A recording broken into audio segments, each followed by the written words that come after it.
हरतालिका तीज व्रत कथा। एक बार भगवान शिव ने पार्वती जी को उनके पूर्व जन्म का स्मरण कराने के उद्देश्य से इस व्रत के महात्म्य की कथा कही थी। श्री भोले शंकर बोले, हे गौरी, पर्वतराज हिमालय पर स्थित गंगा के तट पर तुमने अपनी बाल्यावस्था में 12 वर्षों तक अधोमुखी होकर घोर तप किया था। इतनी अवधि तुमने अन्न न खाकर पेड़ों के सूखे पत्ते चबाकर व्यतीत किए। माघ की विकराल शीतलता में तुमने निरंतर जल में प्रवेश करके तप किया। बैसाख की जला देने वाली गर्मी में तुमने पंचाग्नि से शरीर को तपाया। श्रावण की मूसलाधार वर्षा में खुले आसमान के नीचे बिना अन्न जल ग्रहण किए समय व्यतीत किया। तुम्हारे पिता तुम्हारी कष्ट साध्य तपस्या को देखकर बड़े दुखी होते थे। उन्हें बड़ा क्लेश होता था। तब एक दिन तुम्हारी तपस्या तथा पिता के क्लेश को देखकर नारद जी तुम्हारे घर पधारे। तुम्हारे पिता ने हृदय से अतिथि सत्कार करके उनके आने का कारण पूछा। नारद जी ने कहा, गिरिराज, मैं भगवान विष्णु के भेजने पर यहाँ उपस्थित हुआ हूँ। आपकी कन्या ने बड़ा कठोर तप किया है। इससे प्रसन्न होकर वे आपकी सुपुत्री से विवाह करना चाहते हैं। इस संदर्भ में आपकी राय जानना चाहता हूँ। नारद जी की बात सुनकर गिरिराज गदगद हो उठे। उनके तो जैसे सारे क्लेश ही दूर हो गए। प्रसन्नचित्त होकर वे बोले, श्रीमान, यदि स्वयं विष्णु मेरी कन्या का वरण करना चाहते हैं तो भला मुझे क्या आपत्ति हो सकती है। वे तो साक्षात ब्रह्मा हैं।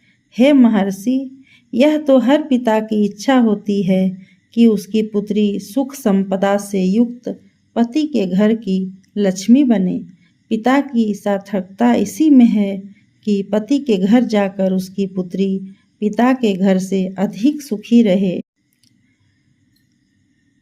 तुम्हारे पिता की स्वीकृति पाकर नारद जी विष्णु के पास गए और उनसे तुम्हारे ब्याह के निश्चित होने का समाचार सुनाया। मगर इस विवाह संबंध की बात जब तुम्हारे कान में पड़ी तो तुम्हारे दुख का ठिकाना न रहा। तुम्हारी एक सखी ने तुम्हारी इस मानसिक दशा को समझ लिया और उसने तुमसे उस विक्षिप्तता का कारण जानना चाहा। तब तुमने बताया, मैंने सच्चे हृदय से भगवान शिव शंकर का वरण किया है, किंतु मेरे पिता ने मेरा विवाह विष्णु जी से निश्चित कर दिया है। मैं विचित्र धर्म संकट में हूँ, अब क्या करूँ। प्राण छोड़ देने के अतिरिक्त अब कोई भी उपाय शेष नहीं बचा है। तुम्हारी सखी बड़ी ही समझदार और सूझबूझ वाली थी। उसने कहा, सखी, प्राण त्यागने का इसमें कोई कारण ही क्या है। संकट के मौके पर धैर्य से काम लेना चाहिए। नारी के जीवन की सार्थकता इसी में है कि पति रूप में हृदय से जिसे एक बार स्वीकार कर लिया, जीवन पर्यंत उसी से निर्वाह करें। सच्ची आस्था और एक निष्ठा के समक्ष तो ईश्वर को भी समर्पण करना पड़ता है। मैं तुम्हें घनघोर जंगल में ले चलती हूँ, जो साधना स्थली भी हो और तुम्हारे पिता तुम्हें खोज भी न पाए। वहाँ तुम साधना में लीन हो जाना। मुझे विश्वास है कि ईश्वर अवश्य ही तुम्हारी सहायता करेंगे।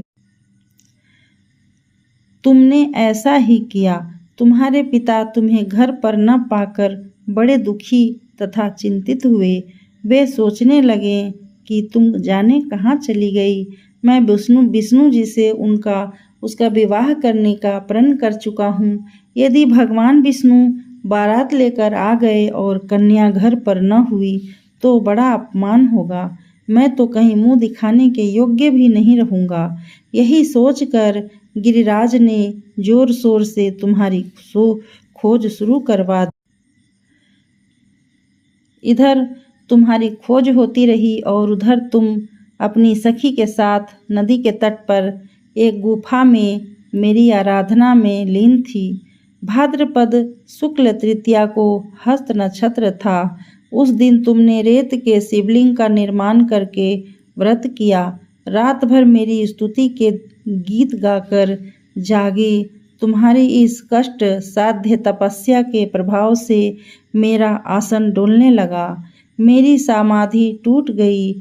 मैं तुरंत तुम्हारे समक्ष जा पहुंचा और तुम्हारी तपस्या से प्रसन्न होकर तुमसे वर मांगने के लिए कहा।